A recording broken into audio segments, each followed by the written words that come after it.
Olá, eu sou Lívia Leão e esse é um Li no Livro.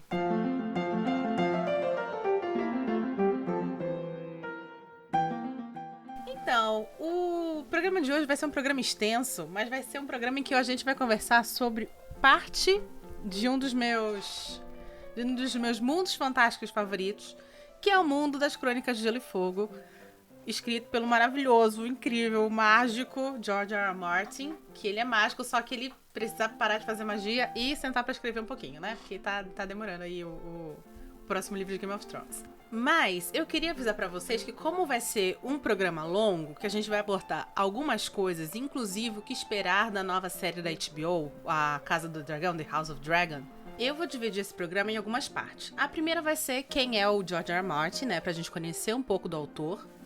Depois a gente vai falar um pouquinho sobre o meu contato com as Crônicas de Gelo e Fogo, que é, querendo ou não, a base da House of Dragon, né?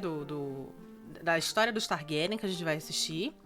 Depois eu quero conversar com vocês sobre um período da história inglesa chamada Anarquia, que é deste período que o George R. R. Martin vai tirar inspiração para escrever a parte que a gente vai ver da história dos Targaryen nesse seriado. E aí a gente fala sobre o seriado em si, beleza? Então vamos lá. George R. R. Martin é conhecido atualmente como, não sei porquê, tá? O Tolkien americano. E por que eu dou uma leve risada? Porque, tirando o fato de que George R. R. Martin escreveu um grande épico, né, de fantasia medieval, que é a Song of Ice and Fire, as Crônicas de Gelo e Fogo, ele não tem mais nada a ver com Tolkien, tá? Ele não tem realmente absolutamente nada a ver com Tolkien. Porque a escrita não é igual, a base literária não é igual, que ele usa pra se inspirar pra fazer os personagens dele, a história dele. Então eu não sei muito bem porque as pessoas chamam ele de Tolkien americano, vou ser sincera. Mas, realmente, ambos são incríveis. Em nenhum momento eu estou diminuindo o George R. R. Martin quando a gente põe ele do lado do Tolkien. Mas são autores muito diferentes para que este tipo de comparação seja feita, tá? Pelo menos na minha concepção. Ele nasceu em 1948, em New Jersey. Ele é americano. Ele era um ávido leitor de história em quadrinhos. Aliás, o que eu gosto do Martin é que o Martin, ele é um nerd raiz que nem eu e você, que está ouvindo esse podcast, tá? Porque ele era viciado em história em quadrinho, ele era um grande leitor de ficção científica. Os primeiros contos que ele vai escrever na vida dele são contos de ficção científica lá na década de 70. Até que em 1980 ele começa a escrever roteiro para TV. Então, quando você digita, por exemplo, George R. R. Martin no Google, não vem George R. R. Martin escritor, e sim George R. R. Martin roteirista. Porque a primeira profissão dele é roteiro. Aliás, em si ele escreveu poucos livros, viu? Ele escreveu poucos livros. Ele não é um grande escritor que tem uma... Ele não é Stephen King. E ele ao contrário de, por exemplo, a quantidade de roteiro que ele escreveu. Ele escreve roteiros para Twilight Zone. Ele escreve roteiros para um seriado muito estranho que eu assisti quando era criança. Criança não, adolescente na TCM, chamada A Bela e a Fera, que era com a Linda Hamilton. Linda Hamilton que fez Exterminador do Futuro, que era a Sarah Connor. Ele vai escrever roteiro para o próprio Game of Thrones. Roteirista, ele é muito mais do que escritor, tá? E também editor. Ele vai editar uma série de livros chamada Wild Card, que esses livros aqui no Brasil, quando você vai comprar, eu acho que eu tenho o segundo volume. Quando você vai comprar esses livros no Brasil, está lá enorme na capa, George R. R. Martin. Só que ele não escreveu nenhum desses livros, ele é editor desses livros, tá? Que também é uma história de fantasia, de super-herói, só que é um mundo moderno, né? Não é medieval. E por último, ele foi um dos desenvolvedores da história do videogame, que agora ela foi lançada, chamado Elden Ring, que é um videogame lá do estilo Dark Souls, super difícil, super complicado, e ele que, junto com o criador, desenvolveram a história. Então tem dedinho dele lá no Elden Ring. Então por aí você tira que o George R. R. Martin, ele é, como eu falei, um nerd que tem uma base muito grande em ficção científica e fantasia, e que a sua maior obra, que é as Crônicas de Gelo e Fogo, o nome da obra não é Game of Thrones, tá? Game of Thrones é o nome do primeiro livro. É justamente uma obra de fantasia medieval. Só que uma coisa que eu gosto bastante do Martin é que outra base para as Crônicas de Gelo e Fogo, que ele usa, é a própria história inglesa. Então você vai ver, se você pegar o mapa de Westeros, que é o mundo onde se passa as Crônicas de Gelo e Fogo, você pegar o mapa de Westeros e você inverter, você colocar de cabeça para baixo, você terá o mapa da Inglaterra, né? Game of Thrones, né? Game of Thrones, as Crônicas de Gelo e Fogo, ele é livremente baseado na Guerra das Rosas, que é um período que a gente já conversou aqui quando a gente conversa sobre a Rainha Vermelha. E é um período que também vai ajudar ele a escrever um livro que se passa ali naquele mundo chamado Fogo e Sangue, que a gente vai conversar um pouquinho mais daqui a pouco, que é quando a gente vai falar sobre realmente o mundo a parte da história Targaryen que vai ser descrita lá no seriado da HBO. Game of Thrones, o primeiro livro, o Guerra dos Tronos, ele é lançado em 96, ele chega no Brasil em 2010. Eu compro esse livro em 2011, porque eu lembro que eu devorei esse livro. E no mesmo ano eu comprei o primeiro, o segundo e o terceiro. E o segundo e o terceiro, eles foram lançados em 2011. Então eu comprei neste ano os três, devorei os três em uma porrada só. Gente, há 10 anos atrás. 11 anos atrás. Olha que louco. 11 anos atrás. E foi quando foi lançado, logo em seguida, quando eu tava lendo o terceiro, foi lançado o seriado da HBO. E aí teve o boom que teve, enfim. Se vocês estiverem ouvindo barulho, é que meu marido tá aqui do meu lado tentando fazer uma caneta funcionar e o meu cachorro está brincando de morder, então ignorem, tá? Enfim, quando a gente tem um autor bebendo tanto numa história real, num período histórico como a Guerra das Rosas, tenha certeza que esse autor vai beber também, novamente, em outros períodos da história inglesa, para fazer outras histórias que estão lá dentro daquele universo, que é o que acontece com Fogo e Sangue. Fogo e Sangue é um livro lançado, acho que em 2018 ou 2017. Eu tenho esse livro em casa. Ele é dito como o primeiro volume da história dos Targaryen. Para quem não sabe, os Targaryen, eles são uma casa de uma outra terra chamada Valíria, que vem para o Westeros. E eles têm dragões, e eles têm a pele muito branca, os olhos violeta. E eles começam, então, por ter dragões, por ter um poder bélico muito forte, a unir os 7 reinos de Westeros e colocar todos sob seu domínio ali. O Fogo e Sangue, ele vai contar dos 300 anos que os Targaryen vão ficar no trono, porque vamos lembrar que as Crônicas de Gelo e Fogo, os Targaryen não estão mais no trono, tá? Quem estão são os Baratheon. Ele vai contar os 150 primeiros anos, que vão culminar, desses 150 primeiros anos, o final vai culminar numa guerra civil chamada Dança dos Dragões, tá bom? E é exatamente este período, chamado Dança dos Dragões, que a gente vai ver no seriado novo da HBO, chamado The House of Dragon, a Casa do Dragão. Para eu contar esse período histórico de Westeros para vocês, eu preciso primeiro contar um período histórico real chamado Anarquia, que é um período inglês, onde você tem um rei que não tem mais filhos, o único filho dele vai morrer num naufrágio, e que só sobra uma menina, a filha dele, que é a Princesa Maud ou Princesa Matilde, depende, você vai encontrar ela sendo chamada de Matilde da Inglaterra ou Maud da Inglaterra. Enfim. Ela vai, então, o pai vai morrer, ela vai, então, assumir o trono como imperatriz, porque naquela época, quem estava no trono da Inglaterra era considerado imperador. Então, ela vai virar uma imperatriz, só que ela vai sofrer um golpe do primo dela. E quando ela sofreu o golpe do primo dela, começa, então, uma guerra civil que vai durar anos na Inglaterra, que é a Matilde versus o primo dela, que é o Henrique I, se eu não me engano.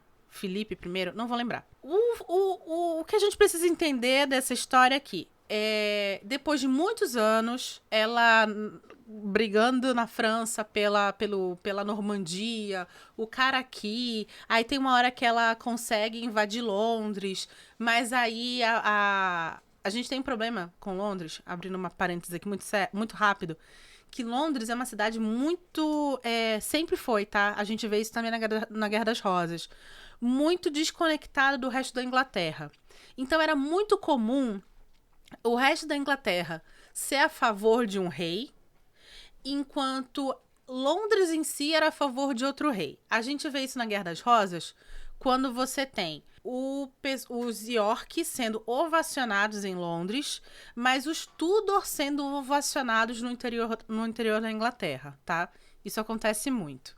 Enfim, voltamos à anarquia aqui, que são anos e anos antes da Guerra das Rosas. Depois de muitas brigas, a Inglaterra já estava muito mal. Por quê? Toda vez que você tem guerra civil, o país ele se enfraquece e ele começa a ser vítima de invasões externas. Porque não tem como um país brigar internamente e se proteger externamente.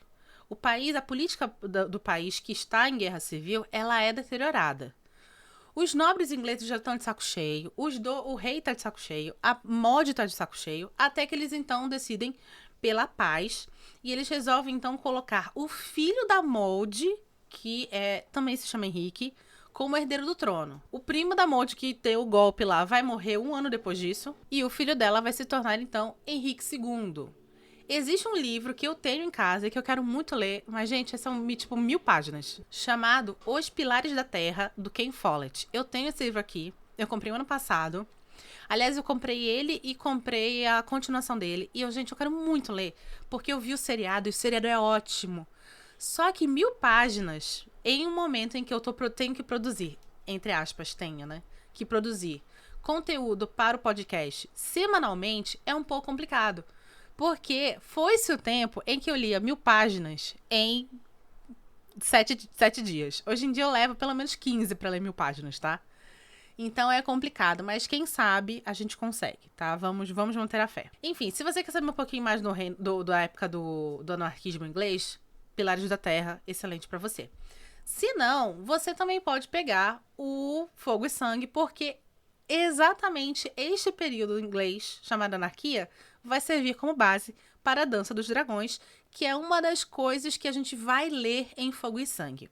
Fogo e Sangue ele vai pegar desde o Conquistador, que é o primeiro Targaryen, a unificar, né, Westeros, até o final da Dança dos Dragões. E é este período que a gente vai ver lá na HBO, no House of the Dragon. O que nós temos neste período? Como é que acontece a Dança dos Dragões?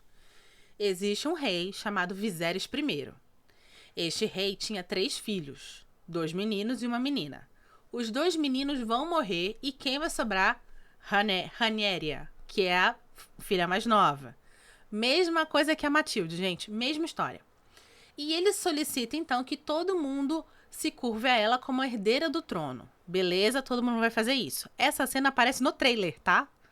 O último trailer lançado, esta cena aparece lá. Este rei vai se casar depois com uma menina chamada Alicent Hightower, que é a filha da mão dele, por sinal.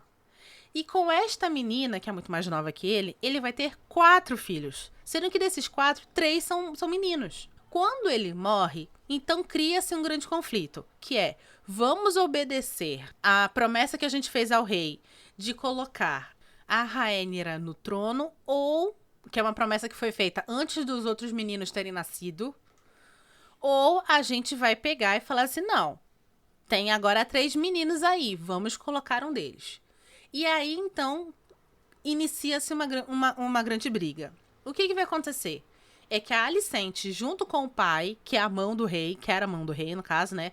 Vão dar um golpe e vão colocar o filho dela, da Alicente mais velho, no trono, chamado Rei Aegon II, tá? A Rhaenyra, que já tá grande e tá morando lá em Pedra do Dragão, vai ficar puta da vida. Vai falar, o teu cu, Alicente, eu sou a rainha dessa porra aqui. E vai se declarar como a rainha de Pedra do Dragão, tá? Então, vamos lembrar, todo mundo aqui tem direito ao trono, tá? Pelas regras básicas que a gente conhece sobre monarquia. Aí, a Rhaenyra, que já tem filho grande, vai mandar o filho dela pra falar com o Lord Baratheon, que é um dos lords que se ajoelhou lá e falou assim, não, beleza, rei, quando você morrer, quem vai virar rainha é a tua filha. Quando ele chega lá, ele descobre que caiu numa armadilha e essa criança vai ser assassinada. Criança que eu digo seus 16, 17 anos, tá? Este menino vai ser assassinado. A Rhaenyra, nesta altura da vida, ela já está casada com o seu tio, que é irmão do rei morto, né? Do do Viserys, irmão do seu pai, com o seu tio chamado Príncipe Damion. Este príncipe, menino, ele é o demônio na Terra. Este homem é puro sangue nos olhos. Vivido por Matt Smith, por sinal seriado, tá? Esse príncipe, marido de Rhaenyra, vai então sequestrar e matar o filho do Aegon II. E aí a gente tem então instaurada a guerra civil entre os Targaryen no Westeros. Verdes versus preto. Vamos lembrar que na Guerra das Rosas a gente tem os vermelhos versus os brancos. Então, o George R. R. Martin continua usando Guerra das Rosas, só que dessa vez também junto com a anarquia inglesa.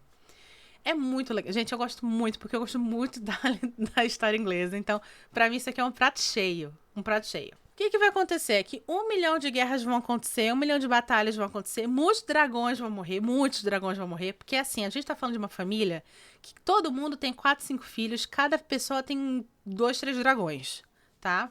Então, assim, vai ter dragão morrendo, se rasgando no céu, à torta direito. Por um lado é muito legal, por outro lado eu fico com dó dos bichinhos, tá? Mesmo eles nunca tendo existido. Enfim, passa-se o tempo, muitas brigas, acho que são 5 anos ao todo, ou 3 ou 5 anos de guerra, quando a Rhaenyra toma Porto Real, mas é aquilo que eu falei pra vocês. A gente tem aí Porto Real significando Londres. Então ela vai tomar Porto Real, mas ela não vai ser bem sucedida em ficar em Porto Real. É quando ela vai, então, fugir com um dos seus filhos, que tá lá com ela, que também se chama Aegon. Mas quando ela tá fugindo, o irmão que é atual rei, o Aegon II, vai capturá-la. E a gente tem uma das piores mortes da história de A Song of Ice and Fire, uma das piores histórias de Westeros, que é o irmão Aegon II pegando sua irmã Rhaenyra, talvez possível rainha, e dando para seu dragão Sunfyre matá-la, queimá-la e comê-la na frente do seu filho mais novo. É uma morte muito chocante, é uma morte muito legal também, por um lado literário, porque a gente vê aí como o George R. R. Martin, apesar dele se basear muito na história inglesa, ele sempre aumenta 1 ou 2 ou 3 tons na história, sempre tem muita violência, que é algo que a gente vê muito, esse tipo de violência, no começo da carreira do Shakespeare. O Shakespeare, ele tinha no começo de carreira umas tragédias que era assim, estuprou, cortou a mão e a língua da menina. Eram umas coisas assim horrendas. Então a gente vai ter também essa raiz trágica em algumas histórias do George R. R. Martin. Enfim, o que acontece é que depois da morte da Rhaenyra, tá todo mundo muito cansado, o Westeros tá todo destruído, a galera tá de saco cheio. Os lords se unem e eles matam Aegon II. Por que eles fazem isso? Porque o único herdeiro masculino que sobrou de todos os lados foi o filho da Rhaenyra, que viu ela ser devorada por um dragão. Então eles colocam esse menino no trono como Aegon III, ele é criança ainda, casam ele com a Jaehaera Targaryen, que era filha do Aegon II.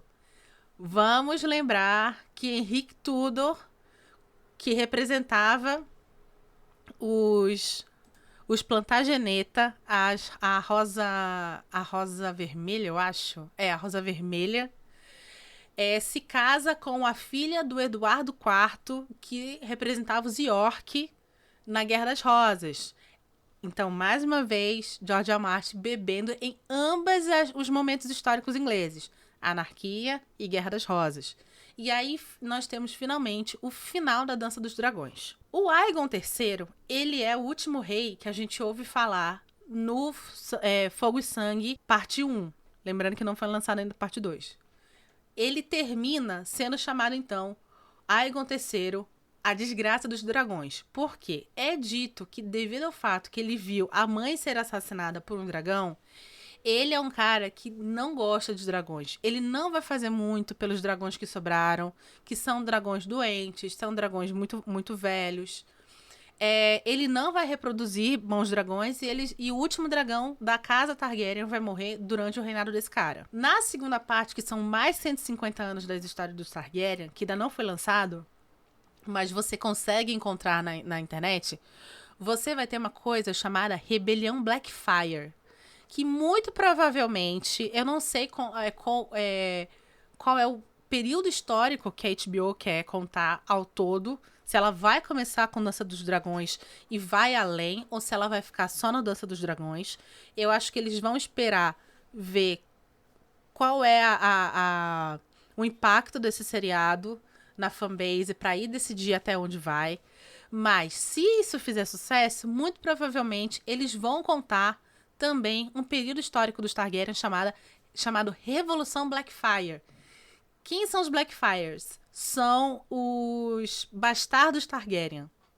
Lembra que a gente tem os bastardos Stark sendo chamados de Snow, os bastardos dos Arryn sendo chamados de Rocha, Pedra, uma coisa assim. E você tem os bastardos lá do pessoal de Dorne sendo chamado de Sandys. E o pessoal que é bastardo Targaryen são chamados de Blackfyre. E nós vamos ter uma revolução, várias revoluções Blackfyre, porque esses bastardos são criados ali na corte junto com os Targaryen e em vários momentos eles vão querer tomar o trono para eles. Então, assim, existe muita história para você contar em House of the Dragon, mesmo que você corte todo o começo da história, que é o período do Conquistador, que é um período muito legal também, acho muito bacana.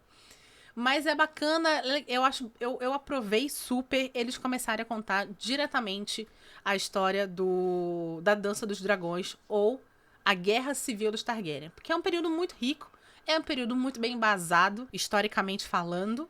E se eles quiserem continuar, eles têm também muito material, porque a gente está bem no meio dos 300 anos de dinastia Targaryen. O que eu espero realmente deste seriado? Eu espero que esse tipo de coisa, essa história que eu contei pra vocês, seja contada com fidelidade.